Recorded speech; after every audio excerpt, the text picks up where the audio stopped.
Well, hey everybody, John Terrick back with you again after a little bit of a hiatus. We had a lot going on. Had a little bit of travel, was out in Dallas, wound up getting COVID, and had a birthday in all the last, 3 weeks, I guess it was, or less than that. So it's been a lot going on. And I have to say, I just don't know if my sensors are quite back yet. But in the midst of all that, I did do 2 tastings, and I have some footage and all that. So we're going to go through that today. And I think I might have to take these 2, well, at least the one that I'm going to show you with a grain of salt, because I just don't know where my senses are. But yes, I did have a birthday, turned 52 on February 12th. And I have the most considerate and loving friends, I tell you. They always are looking out for me.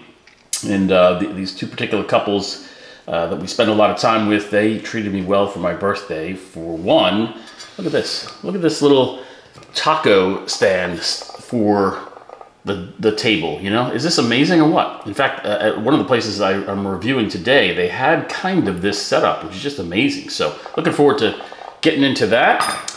And today we are going to be tasting a little scotch. And it's called Aberlour O'Bunna. O'Bunna, it's Gaelic for origin.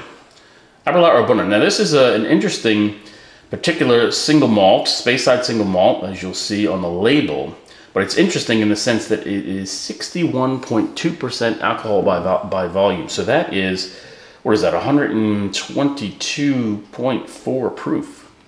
It's probably the most powerful whiskey I think I've ever tasted. But we're going to give it a go. And we're going to give it a taste from my new Glencairn that my other great friend gave me for my birthday. And on it is a quote, and I'll read it to you. Well, I wish some of you would tell me the brand of whiskey that Grant drinks. I'd like to buy I would like to send a barrel of it to my other generals. Abraham Lincoln. Right on the Glencairn. Isn't that amazing? Because I share my birthday with Abraham Lincoln, so my 2 friends, they definitely treated me well. So cheers to 52.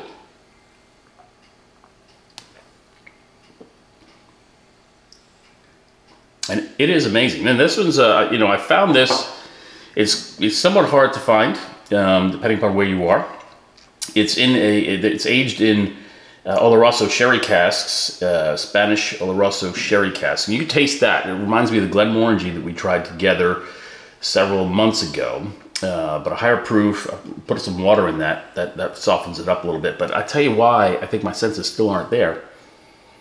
I'm not getting the smell as much as I would normally. So my senses, I don't know, maybe 80%. But this is good. I would try it, especially out of this great Glencairn. So here we are. We went to 2 different places to taste. One was actually in Texas. I told you I was going to take my camera wherever I go, and I'm going to taste. And I went to a place called Macero in Inwood over there around Dallas with a lot of coworkers, big crowd. We had some fish tacos. Now, on the rating of this particular one, this is pre-COVID, thankfully.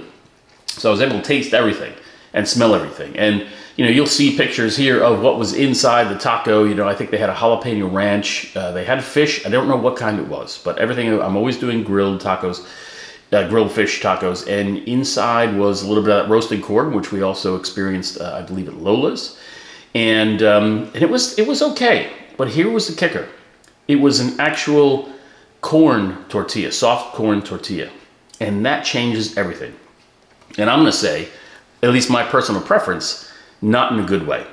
I felt that the corn tortilla just sucked the flavor right out of that thing. And I don't know what was going on. Again, I don't think I had COVID at that point. But it's just the flavor in general just wasn't there. So I actually gave that a 4-1 on flavor. 4-1 on flavor. On quality of ingredients, I gave it a 1.5. I mean, it looked okay. The jalapeno ranch was definitely a different kind of vibe to the taco, which all in all gave a taste for that at 1.7 out of 2. I'm sorry, value. If you saw the price there was, I think they were coming in $6.75 a taco, somewhere in that general vicinity, which is about normal is what I'm finding. So I gave the value at 1.7, giving a total score of 7.3. Again, that corn tortilla, for whatever reason, and Texas people will tell me I'm nuts, but that just wiped out the flavor for me. Wife always has the shrimp tacos. She was pleased with hers, but yeah, I don't know. There was something about that corn tortilla that just changed the game for me, and wasn't a big fan. So there you go, Macero out in Dallas, the Dallas area, 7.3. Switching gears over to a more local place, I was down in Palm Beach Gardens. I was actually about a little further down there in West Palm Beach, and I wanted to stop at Rocco's Tacos. And if you Florida folks around here, you know Rocco's Tacos is pretty well known. Several locations down in South Florida, and as you can see, the menu there, lots of great stuff there. We ate outside. It was a beautiful day, which is becoming the norm right here, right now, in this particular time of year for us Floridians. And Rocco's Tacos. What can I tell you about that? I will say that it, again, this is where my taste and senses might not be back to full normal. It was good. It was good. Before I get to taste, I'll just say that the quality of ingredients there, phenomenal. Phenomenal quality of ingredients. Huge piece of mahi in there. This was definitely mahi. I asked, grilled mahi. They had a pickled onion type of what is that, a garnish on top. It was interesting. A lot of cilantro in there. Definitely a different taste profile than most of the fish tacos I had. Pickled onions, nobody's doing that. Had the slaw. The one thing I will say about this one was kind of dry, so there wasn't any sauce that I could tell in the taco whatsoever. It held its own. It was solid. I mean, a lot of fish in there. So I'll go to the value. So I gave it a 1.9 on quality of ingredients, and on value I gave it a 1.9 because you get a lot of fish in this particular fish taco. And for taste, I gave it a 4.8 out of 6. 4.8 out of 6. It was a little bland, maybe needs a little sauce on there. Maybe you would disagree with me, you probably go there. It is good, but it could have been better. And maybe because I wasn't really tasting the pickled onions coming through, maybe it's me.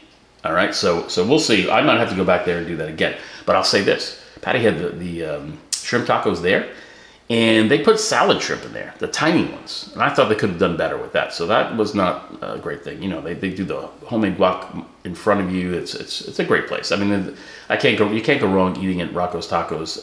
You know, for the fish taco itself, again, 8.6 total. That brings it to an 8.6, and it might be even better than that. It might be just me. But good quality there. So that's it.